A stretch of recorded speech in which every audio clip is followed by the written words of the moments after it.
So here's another little side thing that I do sometimes with loops. Let's say if I'm doing a loop, or even if it's a loop of a resample beat.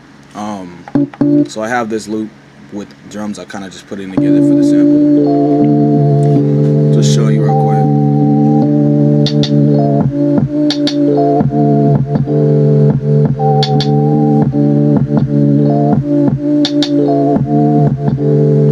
Alright, so let's say you want to take whatever loop. It could be a loop of a sample, a loop of a resample beat, a loop of whatever you're trying to loop on here. There's some funny ways that I try to get to the best part of actually making the loop a perfect loop, because that's one of the most frustrating things for me on this is like trying to do a perfect loop. Sometimes you get those pop noises. Nobody likes some pop noises. I'm just gonna be straight up. The shits is annoying. They can make a beat instantly whack because of that. Like you hear the little pop noise at the beginning of the loop. So this is gonna take a little bit of time. I don't know how easy I did it the first time, but let's just go like this. So what you do is you play the sample, and then you hit your mark button when you're ready. So I'm gonna start it there, right? And then I'm gonna stop it. So you see it's not gonna be aligned perfectly the first time around every time. So you see how there's some extra parts. So here's what I do. I don't know if anyone else does it this way. I don't even remember how I figured out how to do this. I'm not gonna act like I'd invented this technique because like I don't know if I did or not. But what you do is, because you have the reverse button, you hit the reverse button, and if you can listen closely, you can hear drums that are in reverse. So let's say if you got a sample that you're trying to stop it before the drum pattern starts, you can actually trim that out from the back. You know what I'm saying? So you can actually take it.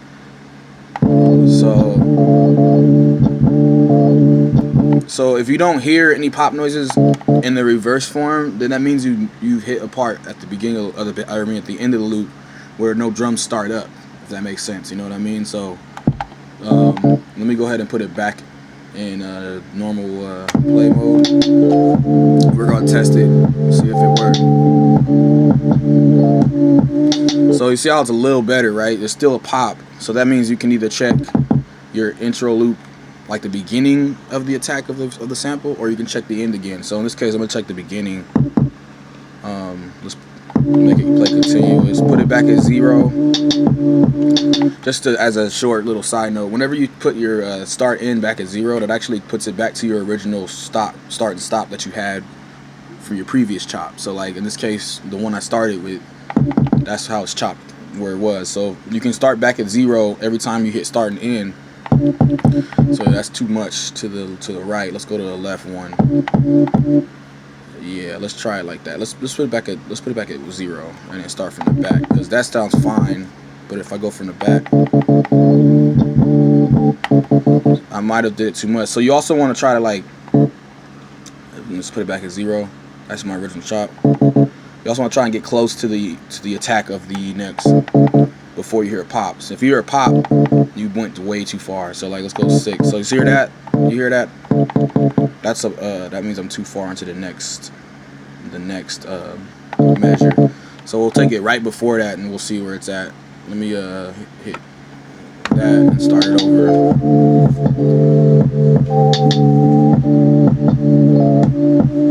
So you see it's still a tiny pop there, and this is the part of what I was saying where it starts to get kind of tedious sometimes, because like you might have not have, you might have got it perfectly down, but you still hear a pop.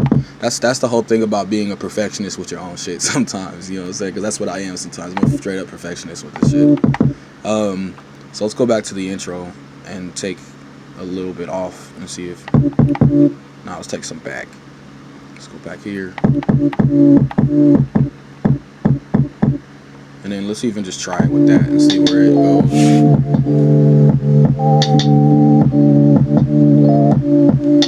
Pop is still there, so we'll go ahead and take it back to where it was. Back to +1. And then let's go back to my reverse. So like, I'm just going to re-explain. When you do reverse and then you chop from the back, it actually treats the sample as if you're chopping it from the front, because you are chopping it from the back. Only thing is, when you try and chop from the front in reverse mode, you're not going to be able to hear your chops because it's not starting from the back. That's just like kind of common sense there. But yeah, So I might hear a little pop in there. Let's go back to 0 here, to my original chop, this one, and let's take it back 1. So just to give it, to see if it works. So let's go ahead and play. And I always hit the hold button. I always have my stuff in game mode. And let's see if I can go back a little further. Let's just test it out. But yeah, now here's another thing. If you have your compressor turned on, it actually accentuates and it makes the pops louder. So I'm not saying it helps or doesn't help, but if you already have a beat like this one in particular that's already have a compressor resampled onto it, sometimes you're gonna hear pops. So I would recommend doing all your chops the right way before you add your compressor or whatever, you know, other effects. Usually the compressor is the one that shows it the most. But when you do that, it actually, yeah, it actually helps. It actually helps it a little better. It's easier. But yeah, that's kind of the deal. So let me actually go ahead and see if I can move that one up one and see if it helps the situation. Actually, nah, because it already sounds good like that. Let's go back to the reverse. And then let's put it back at 0 for a start point. And then let's take it to 1. And let's try it like that.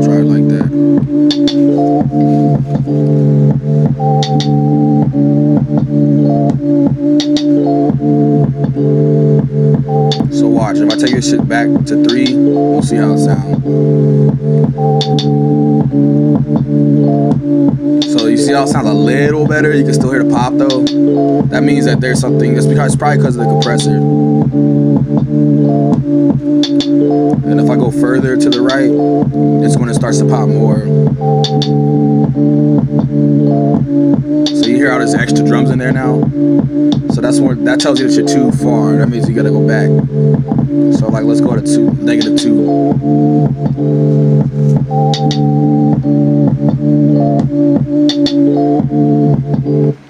So that's as good as this is gonna sound. This is a loop that I just showed for the demo, but yeah, try it with a lot of your other samples. You can do it with shit with no drums on it. Doing the reversal thing doesn't always have to help in this situation, but it can when it comes to drums. The pop noises are going to be there regardless if you're running everything backwards and you chop everything right on top of the attack of the next snare or drum or whatever. It's going to be like that. So the reverse technique is actually used to help get rid of that shit and also speed through the process. Because I know hitting that mark button to try and get the shit perfectly is always, I know some people do it, but like that shit gets really it gets annoying sometimes. It's like it's not as easy sometimes. But that's something that I've learned on this. I hope this helps some of y'all. I'm gonna start posting more tutorial videos on how I use my 404, because I know a lot of people use shit their own way. Some people use it a different way. There's different ways to make shit the way you want to make shit and to get around everything. So yeah, that's something there. Anyway, I appreciate y'all. Thanks for watching. It's rough. Peace out.